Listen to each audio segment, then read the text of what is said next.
nama yang diberikan kepadanya adalah Mas Karebet.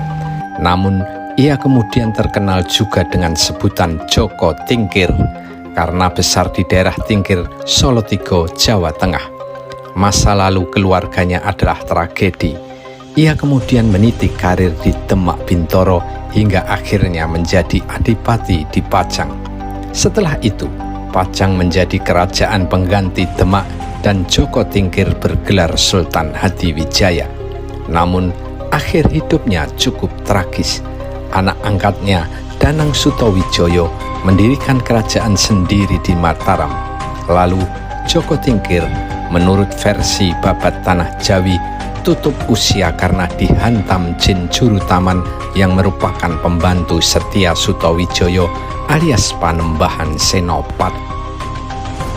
Setelah hancurnya Majapahit pada awal abad ke-16, terutama tahun 1527, kekuasaan di Jawa Tengah dan sekitarnya beralih ke Kerajaan Demak. Namun, di sisi timur Gunung Merapi, terdapat sebuah kadipaten tinggalan Kerajaan Majapahit yang memiliki pengaruh kuat, yakni Pengging. Pengging adalah tanah pemberian Raja Majapahit Brawijaya V kepada Andaya Ningrat yang sukses menaklukkan Blambangan dan Bali.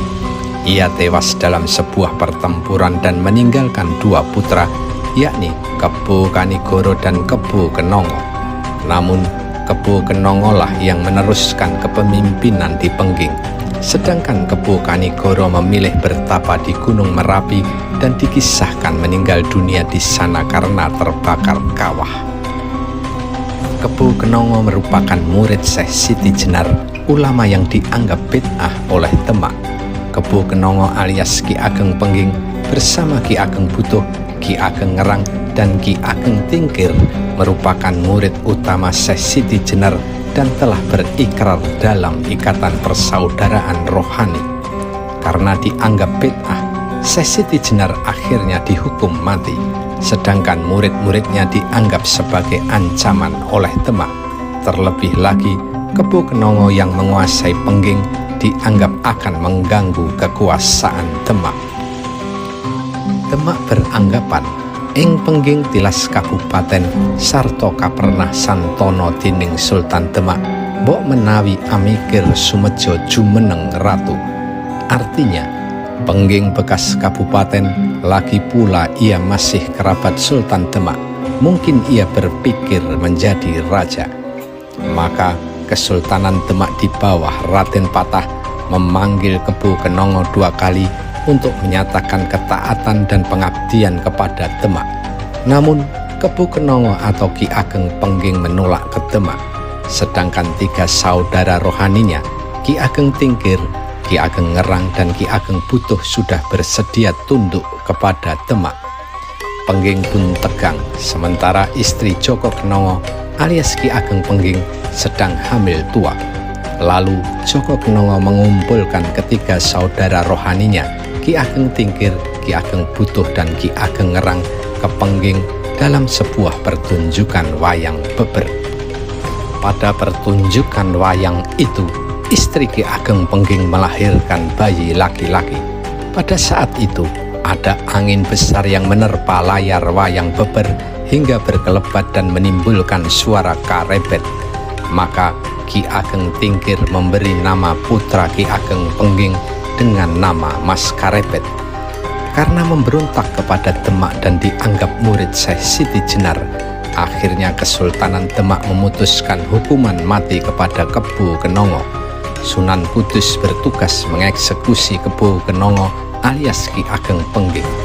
Merasa akan menghadapi hukuman mati, Ki Ageng Pengging memberikan Mas Karebet kepada Ki Ageng Tingkir untuk dirawat.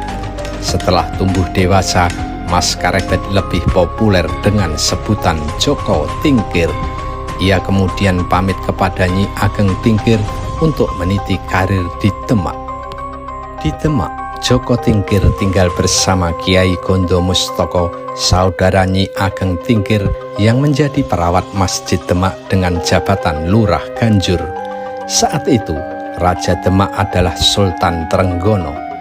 Joko Tingkir pintar, sakti, dan tangkas hingga menarik perhatian Sultan Trenggono. Joko Tingkir kemudian diangkat menjadi kepala prajurit Demak berpangkat Lurah Wiro Tamtomo.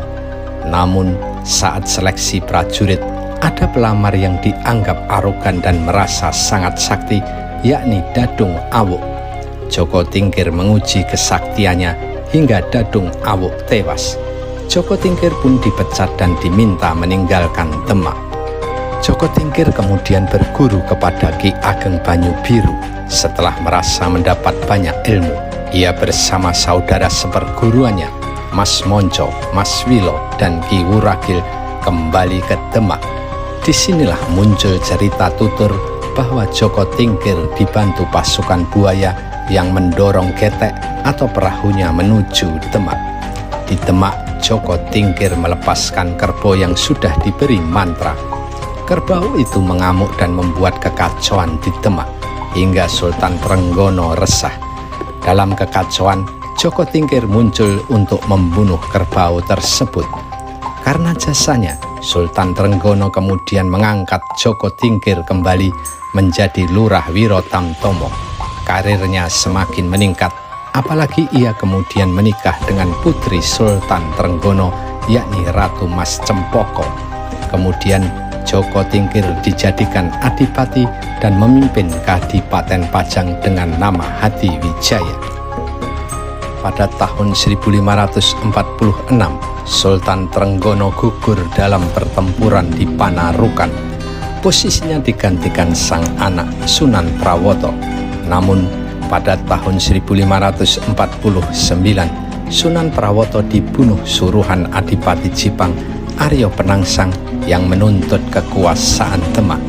Ini seperti balas dendam atas kematian ayah Aryo Penangsang, yakni Pangeran Surowiyoto yang dulu dibunuh utusan Sunan Prawoto. Kematian Pangeran Surowiyoto itulah yang mengawali kekuasaan Sultan Trenggono. Tak hanya membunuh Sunan Prawoto, Aryo Penangsang juga membunuh suami Ratu Kalinyamat, yakni Pangeran Hadiri. Ratu Kalinyamat juga merupakan putri Sultan Trenggono atau adik Sunan Prawoto. Tragedi ini membuat Ratu Kalinyamat terpukul dan meminta Joko Tingkir untuk membalaskan rasa sakit hatinya dengan membunuh Aryo Penangsang. Karena hanya adik iparnya ini yang sebanding untuk menghadapi Aryo Penangsang, Ratu Kalinyamat menjanjikan akan memberikan kerajaan Demak kepada Joko Tingkir jika berhasil menghabisi Aryo Penangsang.